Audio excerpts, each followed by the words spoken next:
I never thought I would be here, standing at the airport with my heart in my throat, clutching a suitcase packed with lies. It wasn't supposed to be like this.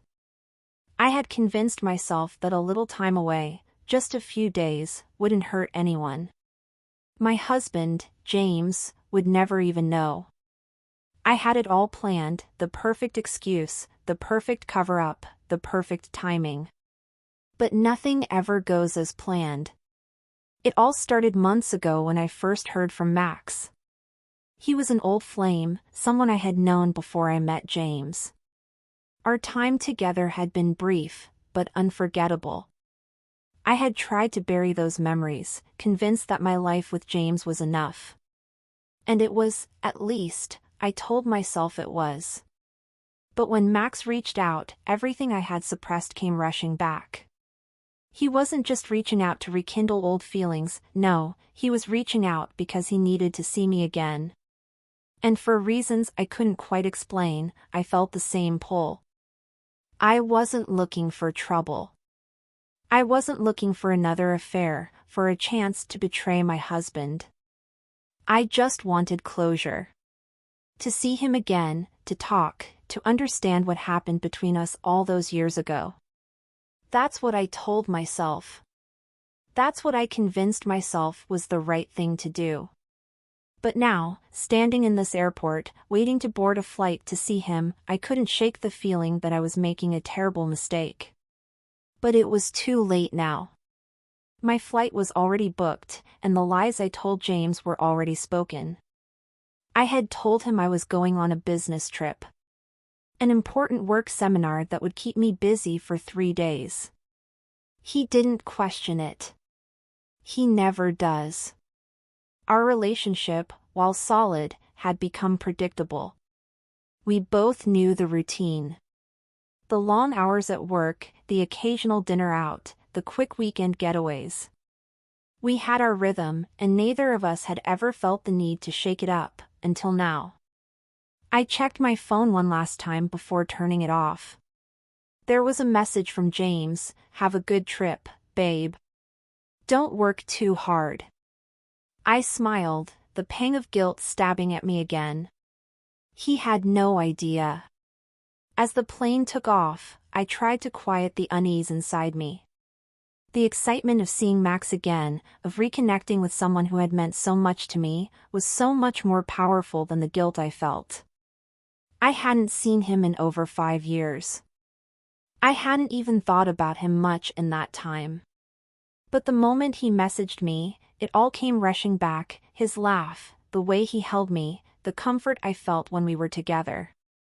We had shared a connection, one that was so deep, I couldn't fully understand it.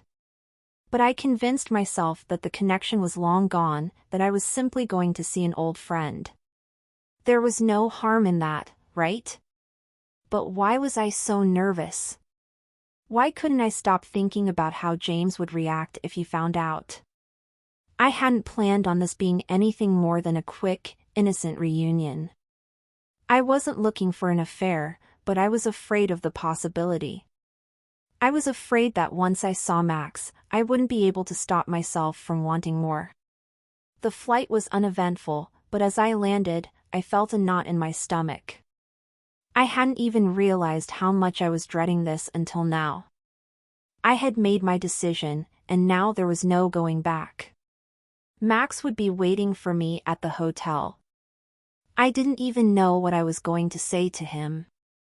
How do you pick up a conversation with someone after so many years of silence? But I knew one thing, I needed to see him. I needed to know if there was still a spark, still a part of me that belonged to him. I stepped into the cab and gave the driver the address of the hotel. The city around me blurred as I stared out the window, my thoughts spinning. I could feel my heartbeat quicken. I couldn't deny it anymore. I was looking for something. But what? What was I hoping to find in Max that I couldn't find in James? And was I willing to risk everything I had for something so uncertain? The hotel lobby was quiet, almost eerily so. I checked in and went up to my room, my hands trembling slightly as I opened the door. The room was clean, sterile, the way most hotel rooms are. I didn't unpack right away. I just stood there for a moment, staring at the bed, wondering if I had made a huge mistake. But then, the doorbell rang. I opened it to find Max standing there. He looked almost the same, older, of course, but the same piercing eyes, the same smile that made my heart flutter, the same warmth that I had missed so much. "Amelia," he said, his voice thick with emotion. "It's really you." I didn't know what to say. I just nodded, stepping aside to let him in. As he crossed the threshold, I felt a rush of something familiar, something I couldn't ignore. It was there, between us, like no time had passed. We sat on the couch in silence for a moment. There was so much to say, but neither of us seemed to know where to start. Max was the first to break the silence. "You look happy," he said, studying me carefully. I am," I lied. "I mean, I am, but life is complicated." "Yeah, I know," he replied, leaning back. "It always is." The conversation began to flow more easily after that, but as I spoke with him, part of me couldn't shake the feeling that I was still lying to James. I wasn't here to reconnect with Max just as an old friend. There was more to it. There was always more to it. When I checked my phone later that evening, I saw a message from James. "I hope you're enjoying the seminar. Let me know if you need anything." The guilt swelled inside me again. How could I have allowed this? How could I let myself believe that I was doing something harmless? And then, another message came through. This one was different. It was brief, but it hit me hard. "I know."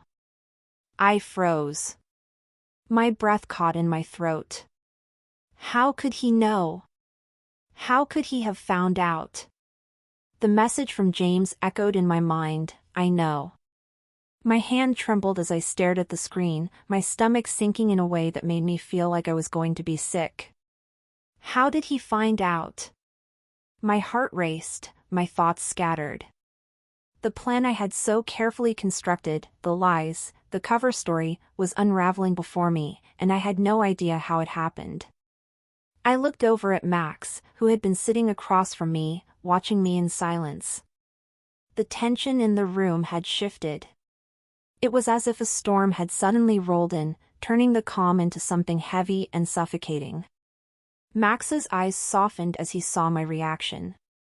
He knew something was wrong, but I couldn't bring myself to tell him. I couldn't bring myself to admit what I had done, what I was about to lose. "Is everything okay?" Max asked, his voice cautious.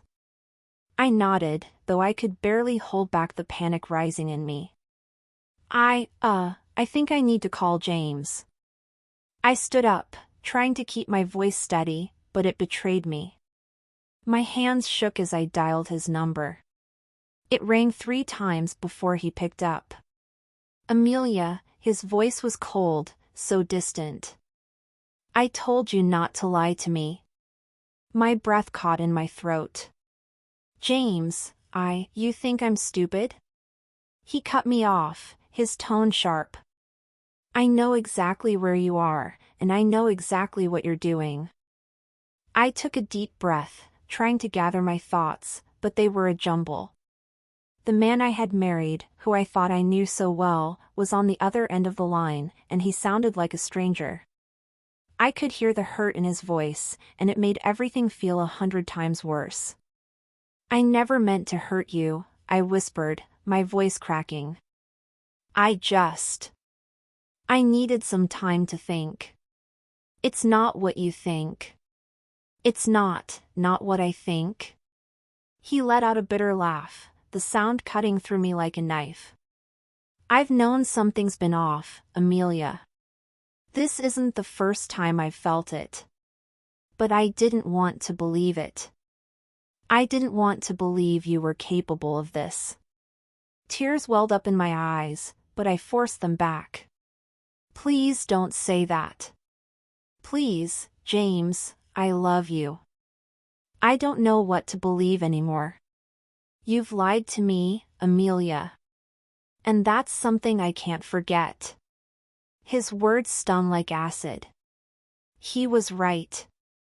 I had lied. I had broken the trust we had built over years of marriage. And no matter how much I wanted to explain myself, I knew it would never be enough. I had pushed him away, and now he was walking away from me. I'm sorry, was all I could say, but it felt like the words fell flat, meaningless. James didn't respond right away. I could hear the silence on the other end of the line, and I knew he was struggling, trying to figure out what to do. Finally, he spoke, his voice even colder than before. I'm done. Don't bother coming home, Amelia. Don't bother calling me again. Before I could say anything more, the line went dead. I stood there in the middle of the hotel room, the weight of his words crashing down on me. I was frozen, unable to move. My mind was a whirlwind of confusion and guilt. James was gone. He was done with me. And for the first time, I realized that everything I had built with him, everything I had taken for granted, was gone. Max was still sitting there, watching me, but I couldn't bring myself to meet his gaze. I couldn't bring myself to explain. There was nothing I could say. I had made my bed, and now I had to lie in it. Max stood up slowly, his presence suddenly overwhelming. Amelia, you need to talk to him. You can't let this be the end. I shook my head, unable to form words. What was there to say? What could I possibly say to make things right? The damage was done. I had crossed a line, and I didn't think there was any coming back from it. Maybe he'll forgive you, Max continued, his voice soft but insistent. Maybe he'll understand that you made a mistake. But you won't know until you try. The thought of trying to fix this made my chest tighten. How could I explain the inexplicable to James? How could I explain that I didn't mean for any of this to happen? That I hadn't set out to hurt him? But I knew deep down that no explanation would be enough. Trust, once broken, doesn't heal easily. I need to be alone, I said finally, my voice barely a whisper. Max didn't push me. He simply nodded and walked toward the door. Before he left, he paused and looked back at me, his expression unreadable. I'm sorry, Amelia. I never meant to complicate things. I didn't respond. What was there to say? My heart was shattered, and the last thing I needed was for someone to offer me empty comfort. I sat down on the edge of the bed, staring at my phone as if it might suddenly give me some answer, some miracle that would fix everything. But there was nothing. There was no magic solution, no way to turn back time. I had made my choice, and now I had to face the consequences. I thought about James, about the life we had built together. I thought about how easy it was to take him for granted, to assume that everything would always be the same. But I had been wrong. And now, I had lost him. I could feel the coldness of his absence creeping into every corner of the room, a constant reminder of my mistake. For hours, I sat there, alone in the hotel room, drowning in the silence. I couldn't sleep. I couldn't eat. I could barely even think. All I could do was replay that last conversation over and over in my mind, wondering if there was something I could have said, something I could have done differently. But I knew the truth. The truth was, I had broken his trust beyond repair. And now, I had to live with that.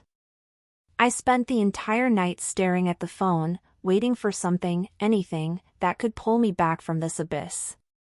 The silence felt like a weight, pressing down on my chest. James was gone. He was done with me. And the worst part was, I didn't know how to fix it. How could I? How could I undo the lies, the deceit, the betrayal? Max had left hours ago, but he had been right about one thing: there was no running from the consequences. I couldn't just pretend that this hadn't happened, that everything would go back to normal if I ignored it long enough. James had made it clear he didn't want to hear from me again. He didn't want to give me another chance. I had no choice but to face the truth: I had lost him. As the first light of dawn crept through the blinds, I felt numb. I couldn't sleep. I couldn't eat. I couldn't think. The only thing I knew was that I had to leave the hotel. I had to go back home, back to the life I had once known, even if it felt like a stranger's life now. I stood up from the bed, the weight of my own thoughts pulling me in every direction. I couldn't stay here, not with the guilt and the emptiness gnawing at me. It wasn't fair to Max, and it wasn't fair to me. I didn't know how long I sat in the hotel room before I finally gathered the strength to leave. My hands were still shaking as I packed up my things.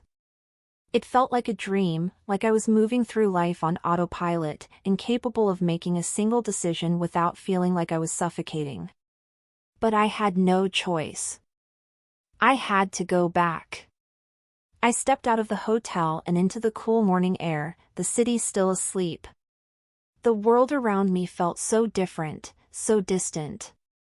I hailed a cab. The ride to my apartment felt like it lasted an eternity, the silence unbearable.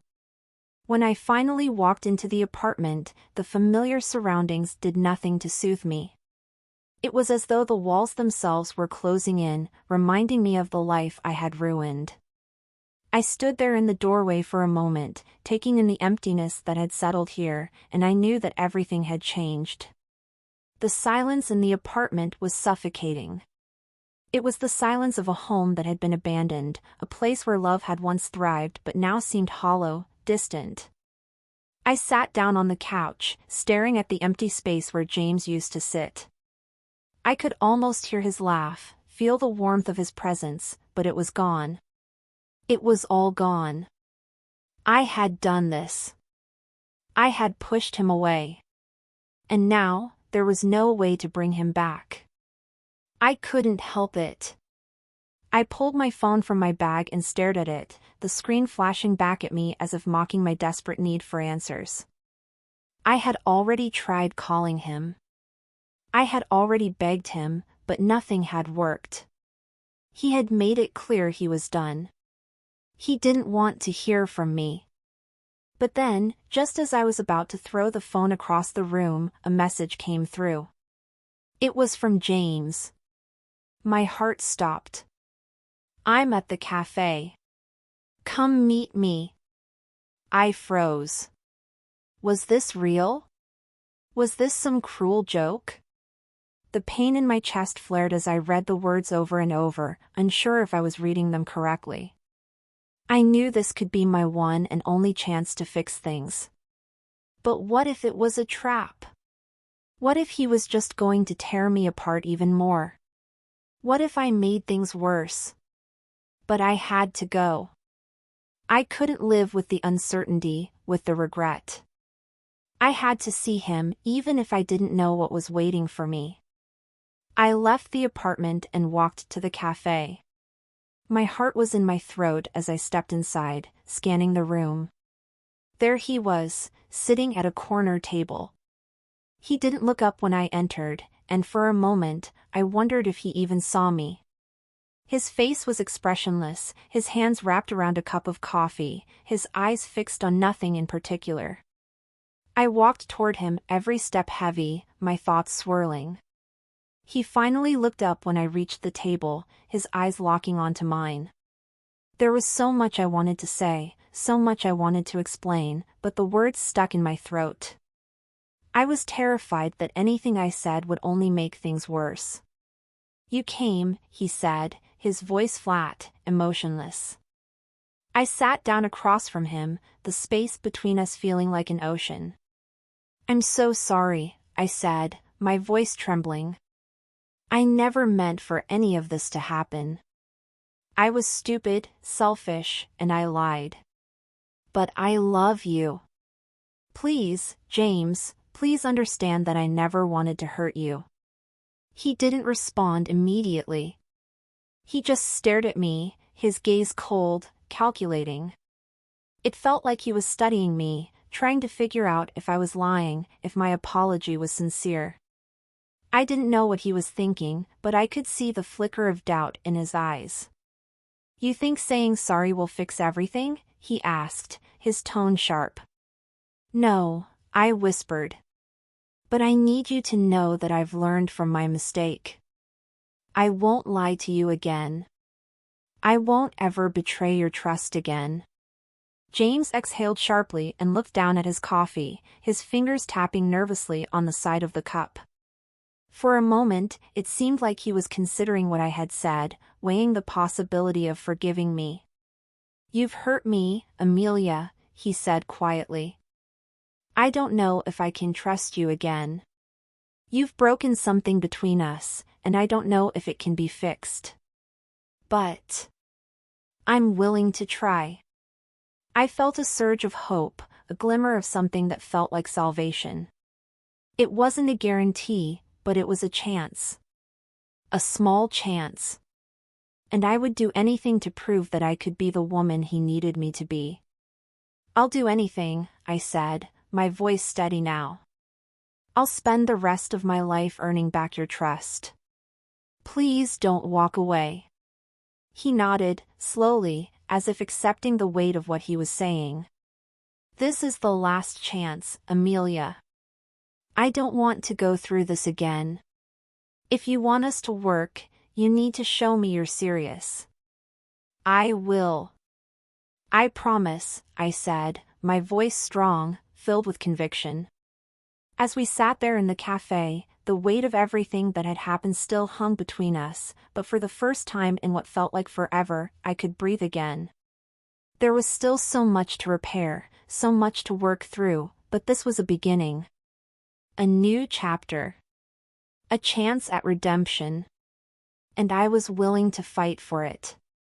For us.